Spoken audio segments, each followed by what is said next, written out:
Endilikdeki xəbərimizdə anlaysınız vətəndaş.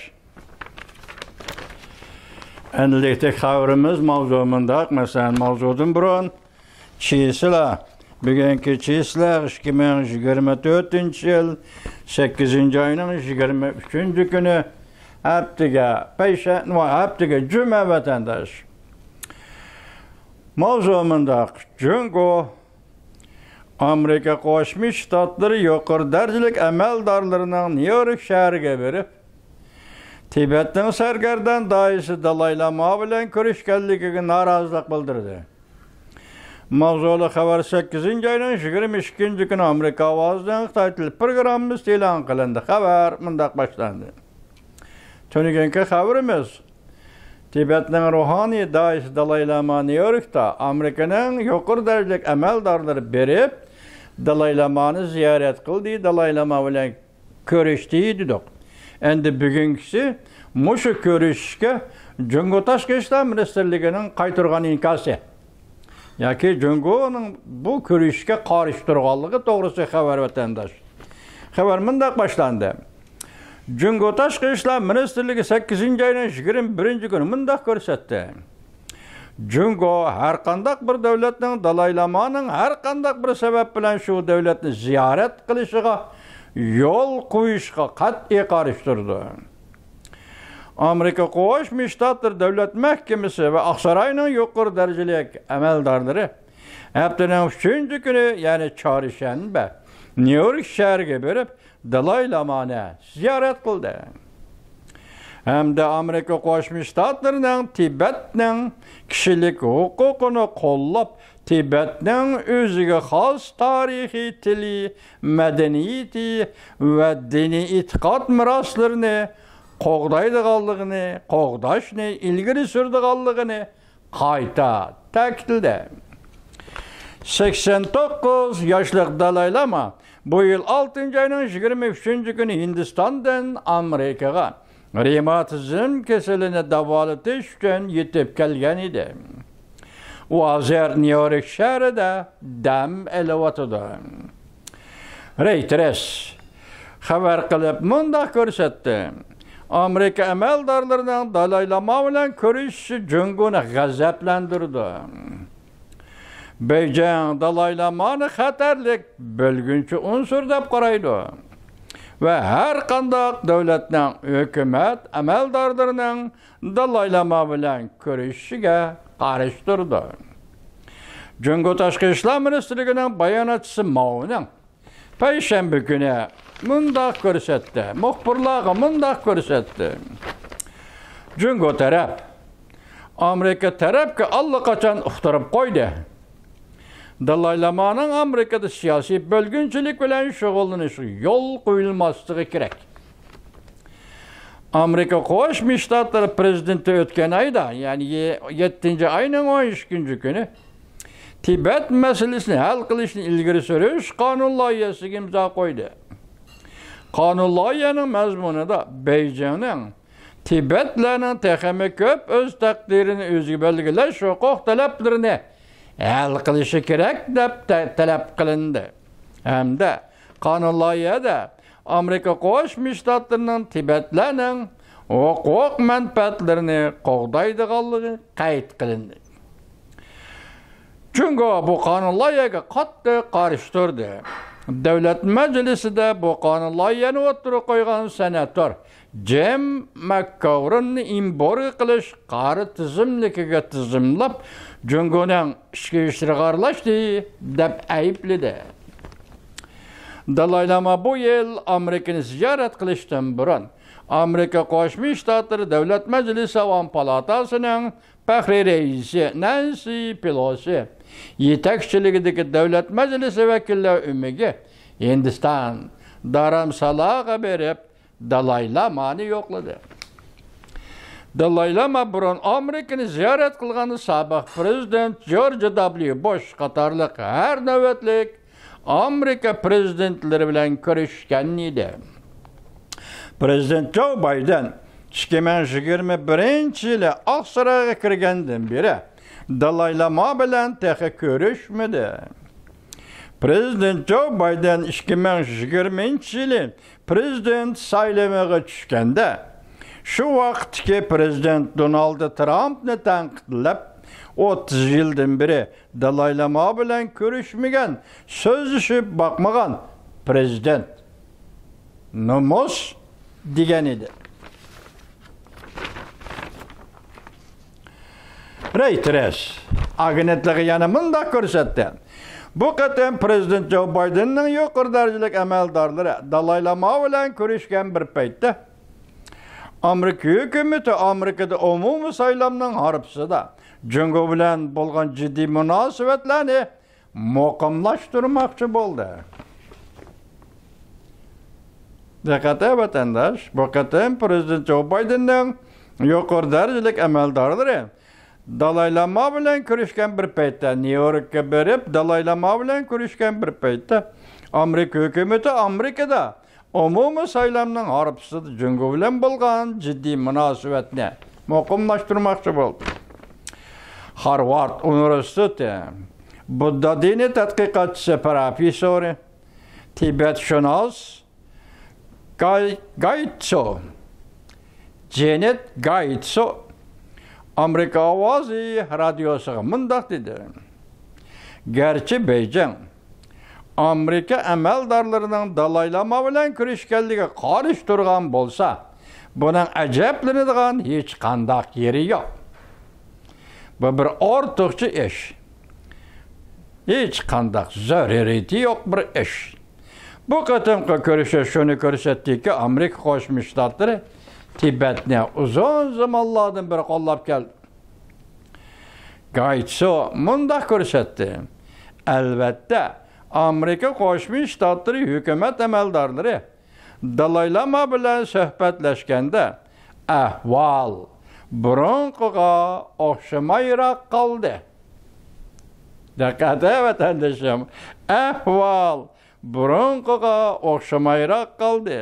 Bu demak, bizning hukumatimizning, ya'ni Amerika Qo'shma Shtatlari hukumatining Dalay Lamani bir xil hukumat roli sifatida ko'rganligidan va shunda qarg'anligidan darak berdi.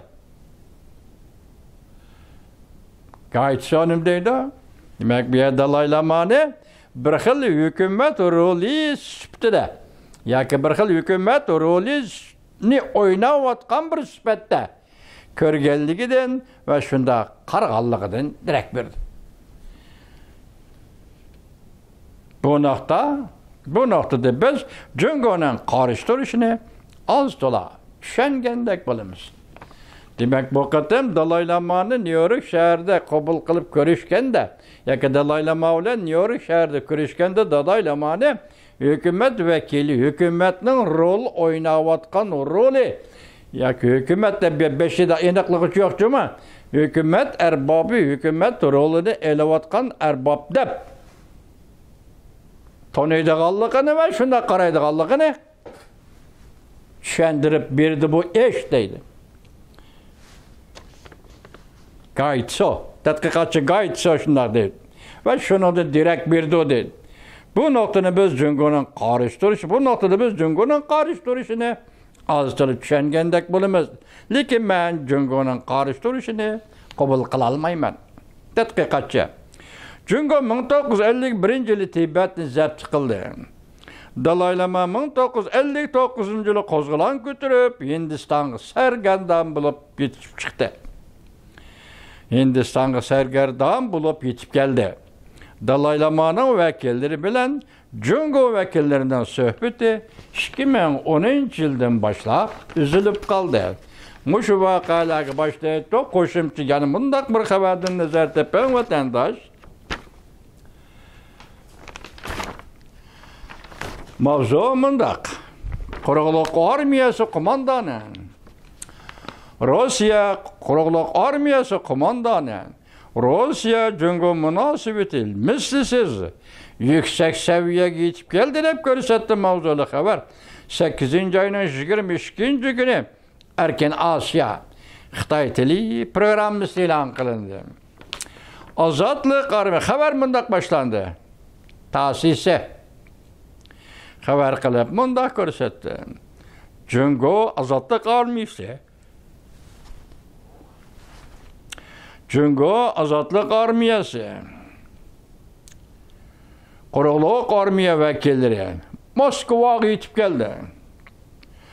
Rossiya Davlat Mudofaa Ministrligi haftaning 4-kuni xabar tarqatib mundaq ko'rsatdi. Rossiya Quruqluq armiyasi qo'mondoni Olga Salakov Jungo armiyasi vakillari umid bilan hamkorlikni kuchaytirish jihatda birdek fikr keldi. Xabarga asoslanganda Rossiya Davlat Mudofaa Ministri Aleksandr Fomin ziyoratga yetib kelgan Jungo Azadlık Armiyasining qo'mondoni Li Chaoming bilan ko'rishdi. Boshida Li Chao degan bitim, meni topamay unutib qolgandim. Azman Li Chaoming bilan ko'rishdi. Rossiyaning Davlat Mudofaa Ministri Aleksandr Fomin Jungo Azadlık Armiyasining general-mayor darajalik amaldori Li Chaoming bilan Moskvada ko'rishdi. Rossiya Davlat Mudofaa Ministrligi xabarga asoslanganda Li Chaoming general-mayor yetakchiligidagi Jungo Azadlık Armiyasi vakillari umiga Moskvaga yetib kelib, harbiy hamkorlik ishlarini muhokama qildi. Demak, harbiy jihat hamkorlashimiz nimaga? U bekitgan Ukraina mumkin emas o'tanda.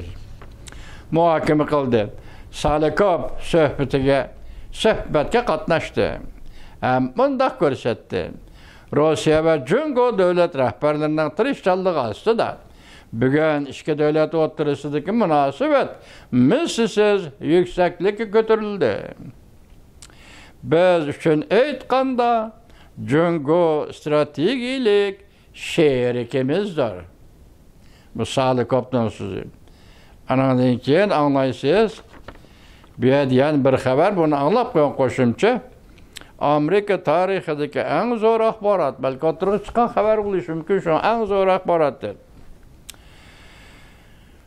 Rossiyada 100 dona yadro o'q beshi raketasi Beijing, Shanxay harbiga qaratildi. Yoki Rossiyada 100 dona yadro o'q beshilik raketa Beijing, Shanxay harbini nishonga oldi. Hammasi Xi Jinping topgan chataqdir. Jungo kompartiyasi aldirab tinib, vazir Li Changni Moskvaga xushomad qilishga avatdi. Obzor, Su Shavxi 8-oyning 23-kuni. Voqealar, hodislarni tizib oldinglarga tashildik, murakkablashib ketdi, ko'rib turibsiz. Shuna vatandosh Nemishqa radio yadro o'q beshi va raketani Rossiya agar ras bo'lsa juma oldingi shart, Su Shavxining degini ras bo'lsa oldingi shart. Nemishqa yadro o'q beshi va raketani Shanxay harbin Beijingga to'g'rilab qo'ydi Rossiya. Bu ya'ni cho'nqur masala bo'lishi mumkin. Bek cho'nqur masala vatandosh. Yani siz shunday tushunsangiz bo'ldi. Ikkinchisi, biz tun kun so'zlaganliksimizda Jungo amaldorlari hadab Moskvaga yetib kelishga boshladi. Nimaga oldirab qoldi degan edik. Bugun ko'rdik mana.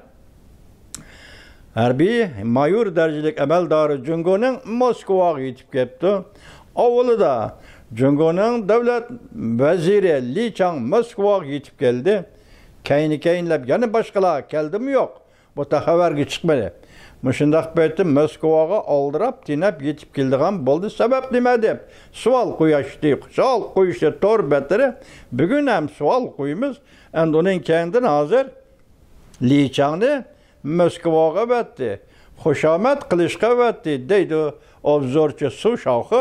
Agar rost bo'lsa, buning sababi yoki yuqorqi raketa, yadro o'q beshi raketani tiklab qo'yganligi va Shanxay Beijing harbini nishonga olganligi bu nimani orq ko'rinish qiladi. Men sizlarga shunday savol qo'ydim, vatandosh. Nimani orq ko'rinish qiladi? Bugungi vaziyatimiz haqiqatan jiddiy, men jiddiy deb aytay vatandosh. Yuqorida aytdik, Amerika Qo'shma Shtatlari davlat bexatarligi maslahatchisi Jack Sullivan dal jiddiy paytda Beijingda hozir. Beijing yetib keldi. 21-kuni Dalay Lama bilan Amerikaning yuqori darajalik amaldorlari ko'rishdi. Bosh gap mushu. Ondan keyin harbiy amaldorlar bilan ko'rishdi. Shu kuni Jungoning vaziri Li Chang Moskvada hozir bo'ldi. Bir-biriga bog'lashtirib, bir-biriga kirishtirib, bir tahlil qilib beqinga vatandosh. Bu joyib bo'lib ketdi bu vaziyat.